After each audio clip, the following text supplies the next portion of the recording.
when you try to understand reality, what do? Are we very different from our ancestors?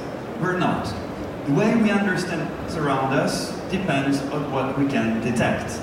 And this goes through our senses, our eyes, our touch, smell, things like that. What we can see and feel through our is exactly the same as it was for our ancestors tens of thousands of years ago. So, what has changed? If I ask you to picture the whole universe in your mind, there are two things you need to think about. One is what the universe is, space and time. The other is what it is made of, the matter that are in our body, matter that is around us, the air we breathe. If I ask you to picture space and time, what do? You see space, which is the distance between me and you, and that's fixed. And time is like a universal clock that ticks the same for everyone. And if I ask you to picture matter, you will picture something, the smallest amount of matter you can think of, that will look like a small, round, dense thing that is in the very small.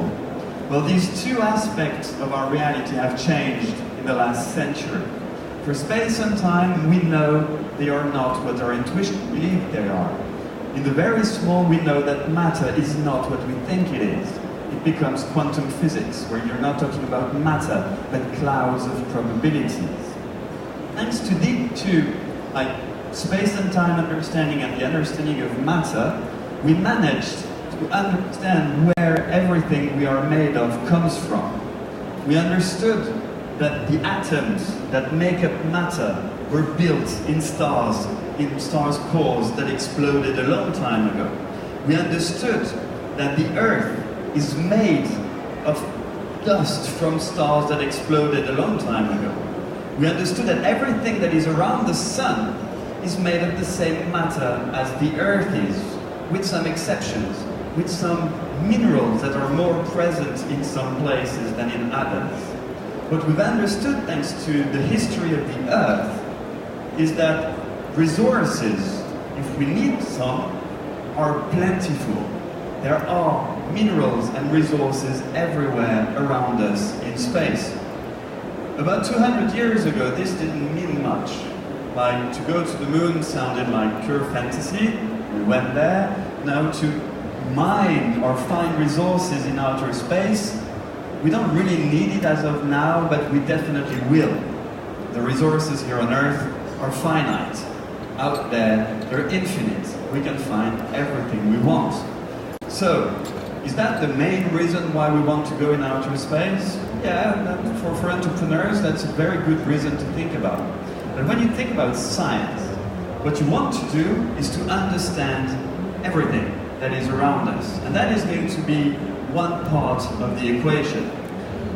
Sooner or later, so many companies are working on this problem. So sooner or later, we will send satellites to probe and mine asteroids and other planets. So how will we do that? Imagine you send, as Gilles said, some satellite, some robot to Mars. One place you would like to have a look at for space, for human colonization, for instance, are caves. So how do you do when you send a robot in a cave on Mars? How do you do that? You can't communicate with the outside that much. So you need your robot to be autonomous. You need your robot to be able to get deep inside Martian surface and check what's going on in there. Same for the moons of some planets like Saturn and Jupiter. Some of these moons we know are ocean worlds. We know that underneath a thick ice surface there is a huge ocean of liquid water. We haven't seen them directly, but we've seen them indirectly. We know they are there.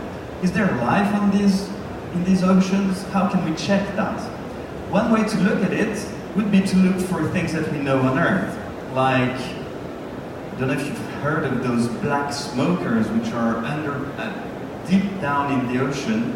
They are smoking minerals through the deep oceans, and life thrives there. This is one of the places we think life might have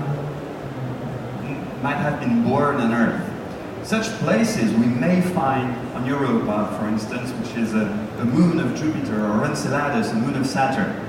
How do we probe these places? We need to send a robot there. Once there, the robot would need to stay for about a year to melt through the ice and get inside the ocean underneath. And then it would have to probe the surface of the ocean under the ice. How can something do that? It would have to be autonomous. Gilles was talking about 24 minutes when the worst distance would have to be from Mars. For these satellites, the lack of communication can last weeks or months in a row. For these, you need autonomous vehicles. You need computing power to be able to change your mind, and the artificial intelligence to be able to recognize something that was not expected. One of the things that does slow down everything we do on faraway planets is that we're not even sure we could recognize the unexpected. Humans are very good at that. Robots are not, but they're starting to be. When people talk about artificial intelligence, there's so many different topics that this involves. Facial recognition, for instance, or object recognition, finding a way to change your plan and readapt it.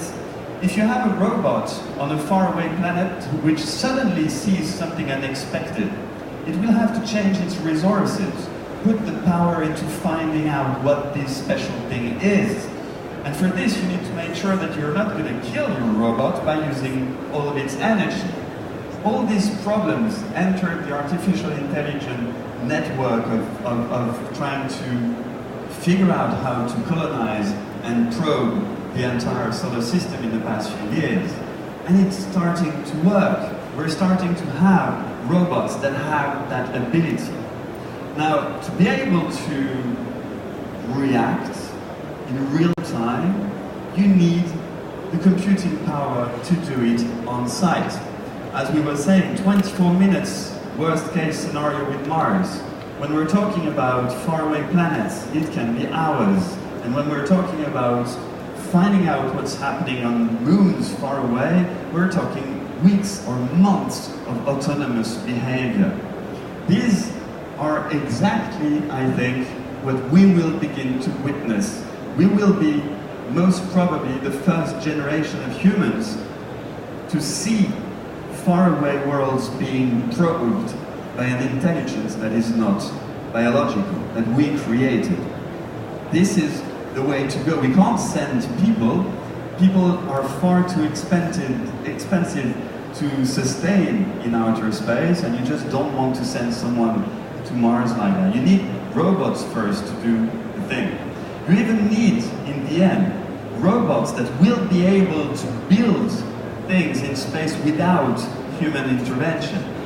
This is one way to create the future that will happen in space. It is so expensive to take stuff from Earth and bring it in space.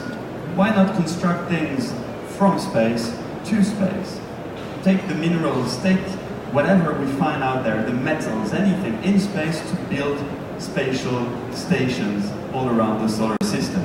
I'm pretty sure that's what the future will be, and a future that is not so far away. It most probably will begin with scientific research, but very quickly it will become something that businesses will want to get into. Now, to do that, we need computing power. We need huge technological leaps. And these are happening right now. It's very exciting to see it happening from a scientific perspective. And the other thing that we may do with these computing powers is that we can use them. The amount of data that we've gathered about our universe is so big. As Gilles was mentioning, we have some 14 billion years of data that is around us. To understand it, to see patterns that we did not see, those kind of computing powers will allow us, I'm pretty sure, to find new laws in nature, to find new ways to reach distant places, distant worlds.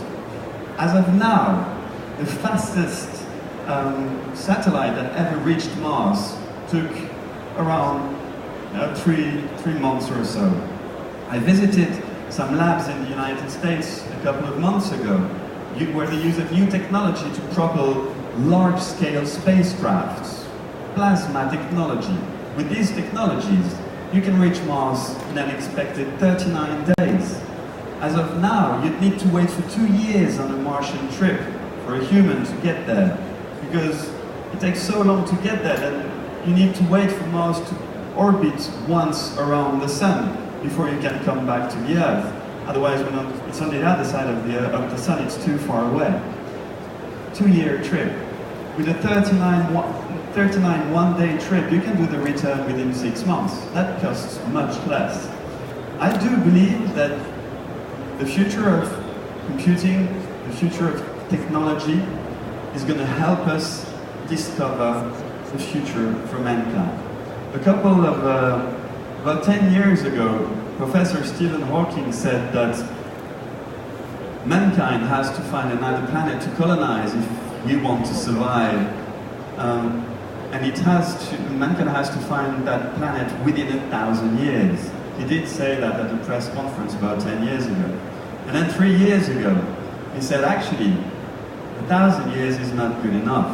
We need to find something within the next 100 years if we want to not have all our eggs in the same basket. I believe that's possible, and I believe that all the technology that we see appearing right now will help in that respect. Not necessarily to reach planets beyond the Sun, but to reach planets around the Sun to begin with. I don't know, has any of you ever dreamt of traveling to another planet in space? I've seen all those who signed up to go on Mars 1 to be the first ones to colonize a planet like Mars. Would any one of you sign up for that? Yeah, few? I think you're crazy, right? Because that's kind of a strange way of doing things. But humanity is so many that we always have volunteers to be the first adventurers in these kind of mind-blowing, changing, revolutionary things. And just as we found all the continents on Earth, I believe that within the next few years, we will become a multi-planetary species, even if it's just the 3 of you to start with. So thank you very much for listening to me, and good luck with all you're doing. Please keep on finding new technologies to get us into space.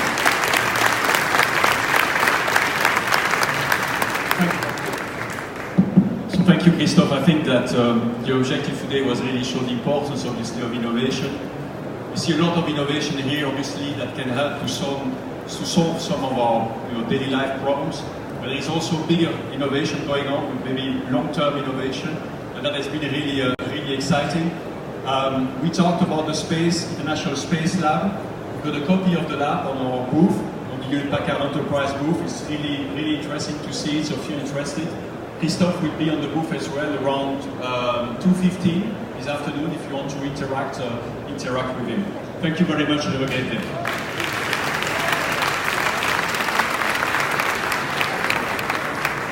Thank you both. Thank you to Hewlett-Packard Enterprise. Now, if Daft Punk... Oh, wait, are you leaving? Wait.